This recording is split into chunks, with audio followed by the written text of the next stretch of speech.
छात्रों, मैं doctor Anil Thakur, department of economics, as college Deoghar. आज इस क्लास में हम लोग देखेंगे need and importance of foreign capital, विदेशी पूंजी की आवश्यकता, ज़रूरत एवं महत्व। छात्रों, विदेशी पूंजी का तात्पर्य उस पूंजी से है जिसे हम विदेशों से प्राप्त करते हैं, अर्थात विदेशों से प्राप्त किया गया, चाहे वो व्यक्तिगत हो या किसी संस्था से हो या किसी देश का हो, प्राप्त किया गया पूंजी विदेशी पूंजी कहलाता है। ये फॉरेन कैपिटल हम लोग ऐसे कह सकते हैं कि अगर भारत की बात करें तो except Indian territory, rest of the world, भारतीय परिक्षेत्र को छोड़कर दुनिया की जितनी भी संस्थाएं हैं, देश हैं, व्यक्ति हैं, किसी से भी अगर हम सहायता लेते हैं, पूंजी लेते हैं या वो हमें पूंजी प्रदान करता है, वो सारा पूंजी विदेशी पूंजी कहलाता है। अर्थात वह पूंजी जो हमें विदेशों से प्राप्त होता है विदेशी पूंजी कहलाता है। तो हम देखें ये विदेशी पूंजी जो होता है ये मुख्य रूप से 3 प्रकार का होगा। एक होगा फॉरेन एड के रूप में, विदेशी सहायता के रूप में। दूसरा होगा कॉमर्शियल बोरोइंग्स। कॉमर्शियल बोरोइंग्स का मतलब होता है व्यापारिक ऋण के रूप में। और तीसरा होता है फॉरेन इन्वेस्ट। फॉरेन इन्वेस्टमेंट का मतलब विदेशी जो हमारे यहाँ पूंजी लगाते हैं उस रूप में। तो छात्रों, हम देखते हैं कि ये फॉरेन कैपिटल, ये जो हमारा विदेशी पूंजी है, ये इसका हो गया पहला क्या होगा, फॉरेन एड, विदेशी सहायता। हमें विदेशी सहायता के रूप में प्राप्त होगा। ये विदेशी सहायता हो सकता है ग्रांट्स, अनुदान, foreign government and international institute. ये विदेशी सरकार या दूसरे देश की सरकार या फिर अंतर्राष्ट्रीय संस्थाएं, इन सब के द्वारा जो हमें ऐड प्राप्त होता है वह ऐड विदेशी पूंजी कहलाता है। दूसरा है कॉमर्शियल बोराइंग्स। कॉमर्शियल बोराइंग्स का मतलब हुआ व्यापारिक ऋण। ये व्यापारिक ऋण, वाणिज्यिक ऋण 2 प्रकार का हो सकता है। ये लोन फ्रॉम फॉरेन बैंक्स, कि जो विदेशी बैंक है उससे जो कर्ज ली जाती है वो आता है इसके अंतर्गत। तो लोन फ्रॉम फॉरेन बैंक्स, विदेशी बैंकों से कर्ज। दूसरा जो इसका पार्ट है, कॉमर्शियल बोराइंग्स का पार्ट है, वो है deposits of NRI. NRI that means non residence Indians, कि जो हमारा वो भारतीय है और विदेश में रहता है, ऐसे भारतीय जो हमारे यहाँ डिपॉजिट करता है, जमा करता है, वह भी एक तरह का विदेशी पूंजी ही कहलाता है। तो एनआरआई का जो डिपॉजिट्स है, जो फॉरेन बैंक से हम लोन लेते हैं, वो हमारा कॉमर्शियल बोराइंग्स के रूप में आता है। छात्रों, वहीं अगर हमारा ये फॉरेन इन्वेस्टमेंट को देखें तो ये फॉरेन इन्वेस्टमेंट भी हमारा फॉरेन कैपिटल का सोर्स है और ये 3 प्रकार का होता है। तो ये जो फॉरेन कैपिटल का सोर्स है, पहला एफडीआई, फॉरेन डायरेक्ट इन्वेस्टमेंट, अर्थात प्रत्यक्ष विदेशी निवेश, कि विदेशी हमारे यहाँ सीधा जो निवेश करता है वो सीधा। इसका मतलब यह है कि वहां उसका जो ऑनरशिप है उसके पास होगा, स्वामित्व उसके पास होगा, संचालन उसके अंतर्गत होगा। तो ये जो हमारा एफडीआई वो है। दूसरा है पोर्टफोलियो इन्वेस्टमेंट। पोर्टफोलियो इन्वेस्टमेंट में जो क्या होता है कि उसका जो ऑनरशिप उसके पास नहीं होता, यानी वो हमारा शेयर होता है, हमारे शेयर में वो इन्वेस्ट करता है, यानी हम कंपनी हमारी है, हमारा वो ऑनरशिप हमारा है, उस ऑनरशिप में वो इन्वेस्ट करता है। इस तरह के इन्वेस्टमेंट में उसका अपना, उसको हिस्सा मिलेगा, लाभ मिलेगा, लेकिन ऑनरशिप उसको नहीं रहेगा। तो इस तरह के इन्वेस्टमेंट को पोर्टफोलियो इन्वेस्टमेंट कहते हैं। अब है फॉरेन कोलैबोरेशंस। फॉरेन कोलैबोरेशन का मतलब यह होता है कि जो हमारी कंपनियों में और विदेशी कंपनी ये आपस में मिलकर काम करता है, अर्थात दोनों का कोलैबोरेशन होता है। तो ये मिलकर काम करता है, यह भी हमारा फॉरेन कैपिटल के अंतर्गत ही आता है। तो इस प्रकार छात्रों ने देखा कि फॉरेन कैपिटल का जो सोर्सेज है वो है फॉरेन एड। फॉरेन एड में आता है grants and foreign government and international institutions. दूसरा जो इसका सोर्स है वो है कॉमर्शियल बोराइंग्स, व्यापारीकरण। इसमें आता है लोन फ्रॉम फॉरेन बैंक्स, विदेशी बैंकों से जो हम ऋण लेते हैं, और जो एनआरआई का डिपॉजिट्स है जो हमारे यहाँ प्रवासी भारतीय जमा करते हैं वो इसके अंतर्गत आता है। तीसरा जो मेन सोर्सेज है वो है फॉरेन इन्वेस्टमेंट्स, विदेशी विनियोग। ये विदेशी विनियोग तीन प्रकार का हो सकता है, एफडीआई प्रत्यक्ष विदेशी निवेश, foreign direct investment, portfolio investment, जिसमें क्या होगा, ऑनरशिप उसके पास नहीं रहेगा, ऑनरशिप हमारे कंट्री के पास रहेगा, यानी कंट्री के लोगों के पास रहेगा जो इसका ऑनर है, और एफडीआई में उसका ऑनरशिप भी उसके पास होगा। लेकिन तीसरा है फॉरेन कोलैबोरेशन, ये मिलकर काम करने की बात है। तो ये तीन सोर्सेस हो गए, foreign aid, commercial borrowings and foreign investment. तो छात्रों हमने देखा कि तीन तरह के विदेशी सहायता, विदेशी पूंजी हमें प्राप्त होता है। अब सवाल है कि ये विदेशी पूंजी का इंपॉर्टेंस क्या है, महत्व क्या है, और इसकी जरूरत क्या है, इसकी कौन कौन सी सीमाएं।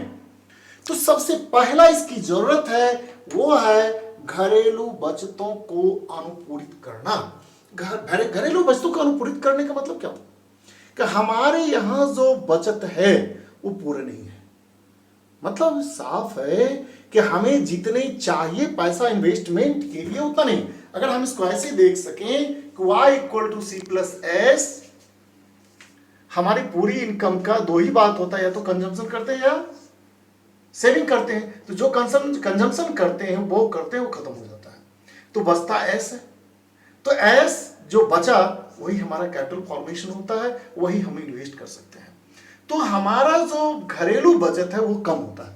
तो अगर हमारा घरेलू बचत कम होता है तो इस बचत को पूरा करने, मतलब हमारे यहाँ जो पूंजी कम है, इस कम पूंजी को पूरा करने का काम हमारा विदेशी पूंजी करता है, और हम इसके जरिए हम अपना आर्थिक विकास संपन्न करते हैं। छात्र दूसरा इसका है प्राविधिक ज्ञान की कमी को दूर करना।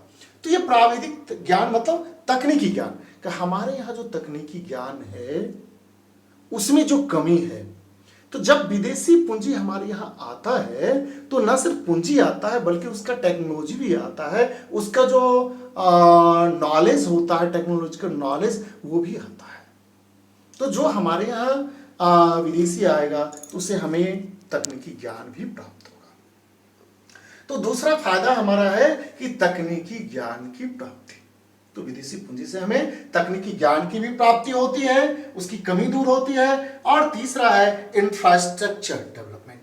जानते हैं कि हमारे यहाँ, चूंकि यह विकासशील देश है, विकास के दौरान सबसे पहला काम होता है इंफ्रास्ट्रक्चर को बढ़ाना, सोशल ओवरहेड कैपिटल, सामाजिक ऊपरी पूंजी का निर्माण करना। तो ये सामाजिक ऊपरी पूंजी का मतलब यहां होता है कि रोड, बिजली, स्वास्थ्य, चिकित्सा, शिक्षा, संचार, ये तमाम ऐसी चीजें जिससे सीधा तो डेवलपमेंट नहीं प्रभावित, सीधा नहीं होता, सीधा प्रोडक्शन से नहीं होता, लेकिन इसके बिना प्रोडक्शन संभव नहीं है, और इसमें एक्सपेंस बहुत अधिक होता है। तो चूंकि इसमें एक्सपेंस बहुत अधिक होता है, और जब कोई कंट्री अंडर डेवलप से डेवलपिंग स्टेज में जाता है तो इसकी जरूरत भी बहुत अधिक होती है। तो आधारभूत संरचना के विकास के लिए, सोशल ओवरहेड कैपिटल के लिए हमें विदेशी पूंजी की जरूरत होती है। बगैर विदेशी पूंजी का हम अपनी रेल परियोजना को, हम अपनी सड़क परियोजना को, हम स्कूल की मॉडलिंग को, हम एयरवेज को, हम इंफ्रास्ट्रक्चर में ये एजुकेशन सिस्टम को, इस सब को हम रिन्यूअल नहीं कर, हम इसको रिन्यू नहीं कर सकते हैं, इसका मॉडर्नाइजेशन नहीं कर सकते हैं, इसका विस्तारीकरण नहीं कर सकते हैं। इसलिए जरूरत है कि आधारभूत संरचना का डेवलपमेंट हो, और आधारभूत संरचना के डेवलपमेंट में, विकास में सबसे ज्यादा अहम भूमिका या महत्व होता है फॉरेन कैपिटल का, विदेशी पूंजी का।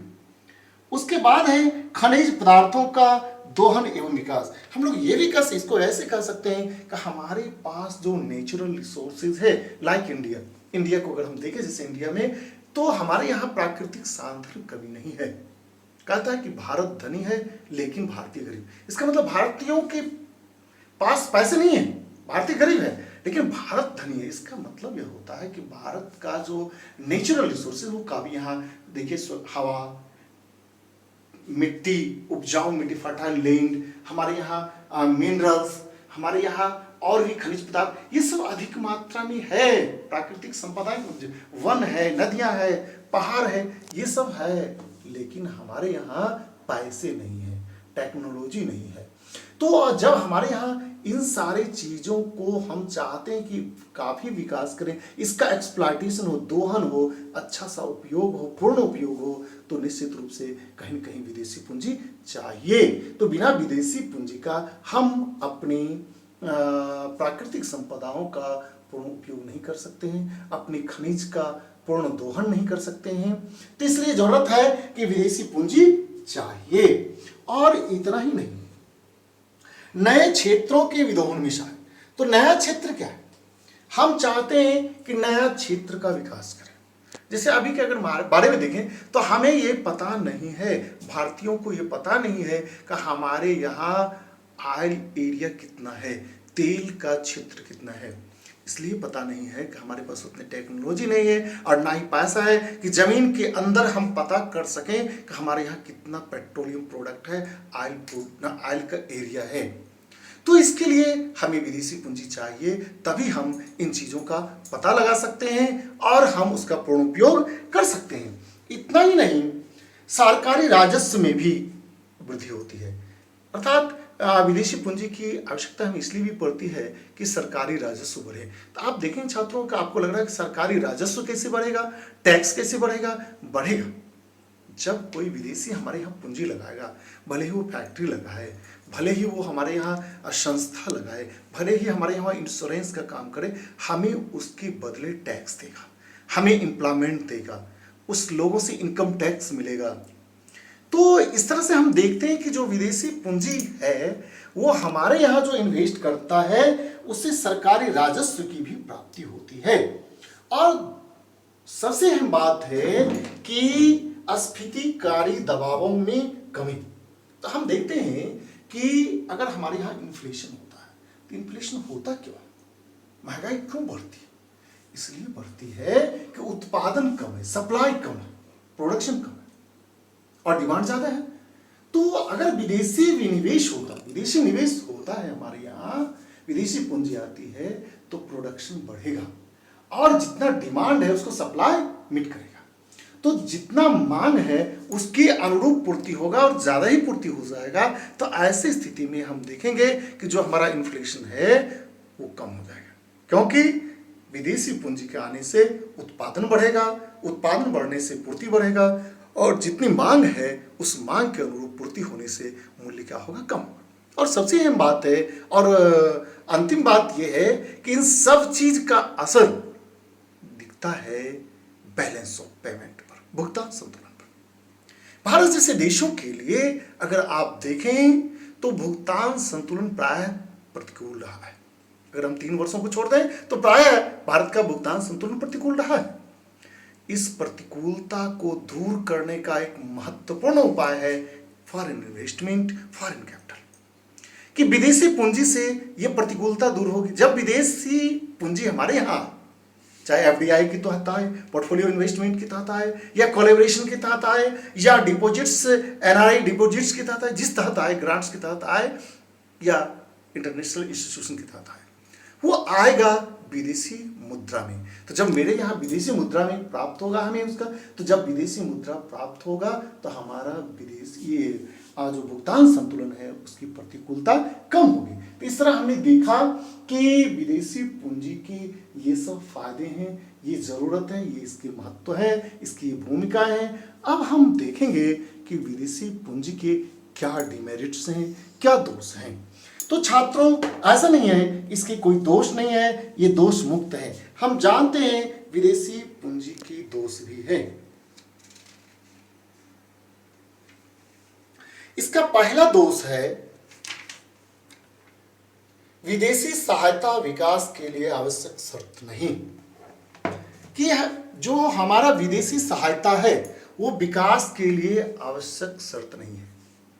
मतलब हम विकास कर रहे हैं, इसका मतलब ये थोड़ी होता है कि विदेशी पूंजी हमारे यहाँ खूब आए और हम खूब विकास करें। हम कर्ज लेके विकास करें, हम कर्ज लेके कार खरीद लें, कर्ज लेके जमीन खरीद लें, कर्ज लेके मकान बनाएं, ये तो जस्ट लाइक हो जाएगा कि अमेरिकन बनाना इकोनॉमी। वो हमारा नहीं, हमारा उद्देश्य है मूलभूत विकास, सस्टेनेबल डेवलपमेंट, माने सतत विकास। और ये सतत विकास कर्ज लेकर नहीं हो सकता है। तो इसीलिए विदेशी पूंजी से हम अगर उस पर पूर्ण निर्भर करते हैं तो ये हमारे शर्त के प्रतिकूल होगा कि हम विकास कर रहे हैं या नहीं।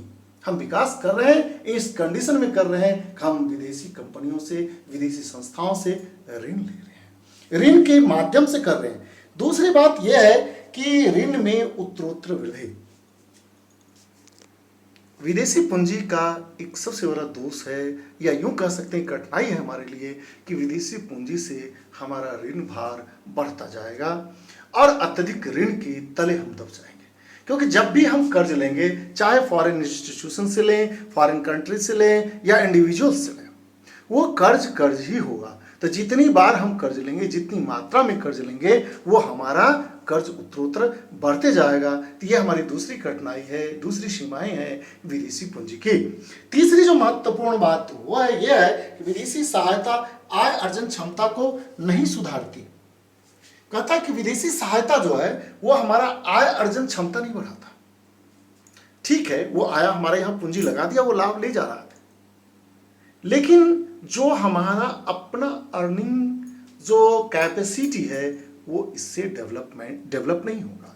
हम डिपेंडेंसी हमारा रहेगा, हम डिपेंडेंट करेंगे उस पर, तो इससे हमारी डिपेंडेंसी बढ़ती है, हम इंडिपेंडेंट नहीं होंगे, हम स्वतंत्र नहीं रह पाएंगे। ये हमारी इसकी कठिनाई है विदेशी पूंजी की। और विदेशी विनिमय संकटपूर्ण। कहता है कि विदेशी विनिमय जो है यह संकटपूर्ण होता है। इसलिए संकटपूर्ण होगा कि जो भी हम विदेशी पैसा लेते हैं उसको चुकाने के लिए पुनः हमें विदेशी पैसे चाहिए, और फिर ये समस्या उत्पन्न करती है।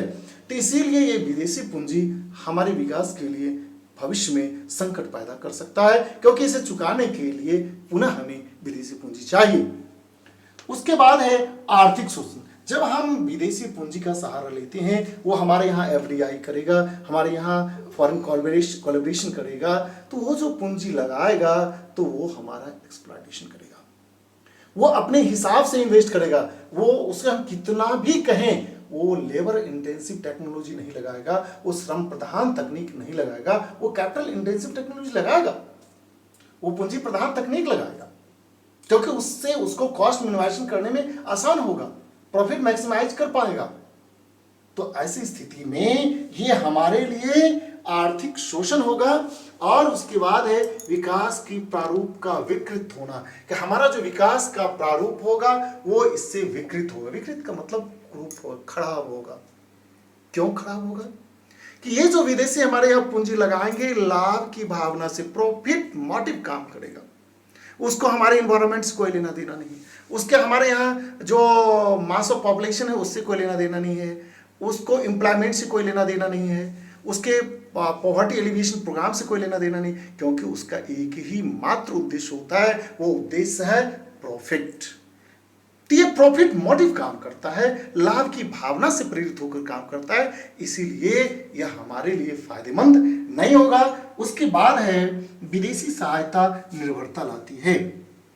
तो विदेशी सहायता निर्भरता कैसे लाती है? तो हम जानते हैं यह जो विदेशी सहायता है ये हम दूसरों पर निर्भर करते हैं, और ये विदेशी जो हमारा भुगतान संतुलन है, तुरंत तो लगता है कि ये प्रतिकूलता को कम कर रहा है, लेकिन चूंकि आप कर्ज लेके कर रहे हैं, तो जब आप इसको लौटाएंगे या इसकी मैच्योरिटी होगी और उस पीरियड में, परिपक्वता के पीरियड में आप इसे लौटाना चाहेंगे, तो ऐसे समय में आपका भुगतान संतुलन पुनः प्रतिकूल हो जाएगा। तो इसीलिए यह भुगतान संतुलन के प्रतिकूल भी है। उसके बाद है कि घरेलू बचतों में कमी। कहता है विदेशी पूंजी की एक दोष यह भी है, यह घरेलू बचत में कमी लाएगा।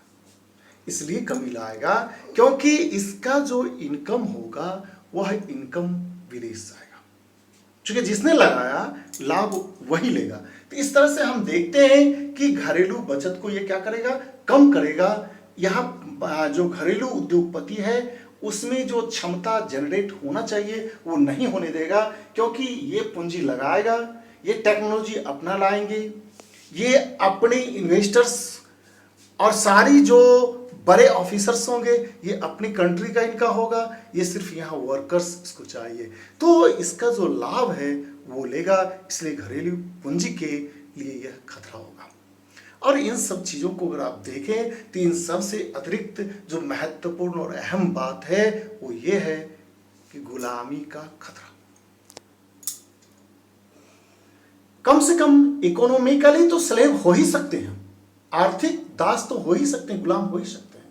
इसलिए क्योंकि जब ये इन्वेस्टर्स हमारे यहाँ इन्वेस्ट करेंगे ये सुई से लेकर के कार तक बनाएंगे और ये सस्ते बनाएंगे, अच्छा बनाएंगे, तो हमारा जो देसी उद्योग है वो खतरा में जाएगा, वो बंद हो जाएगा, हम इस पर डिपेंड हो जाएंगे और ये हमारा ये हमें आर्थिक दास बना देगा। तो इस तरह से हम देखते हैं कि विदेशी पूंजी से गुलामी का खतरा भी है। तो छात्रों तमाम चीज़ों को देखते हुए, इसके दोष को देखते हुए, इसके गुण को देखते हुए, तो दोष को देखते हुए ये नहीं कहा जा सकता है कि बिल्कुल विदेशी पूंजी को हम अवॉइड कर दें। हमें विकास करनी है तो विदेशी पूंजी चाहिए, सच में चाहिए। लेकिन अब जरूरत इस बात की है कि हमें ध्यान रखना है कि हमें इसका व्यवहार, हमें इसका प्रयोग अपने अनुकूल, अपने हिसाब से करना होगा, अपने रिस्ट्रिक्शन के साथ करना होगा, ताकि इसका फायदा हमको अधिक से अधिक मिले और इससे होने वाले नुकसान से हम अधिक से अधिक बच सकें। धन्यवाद।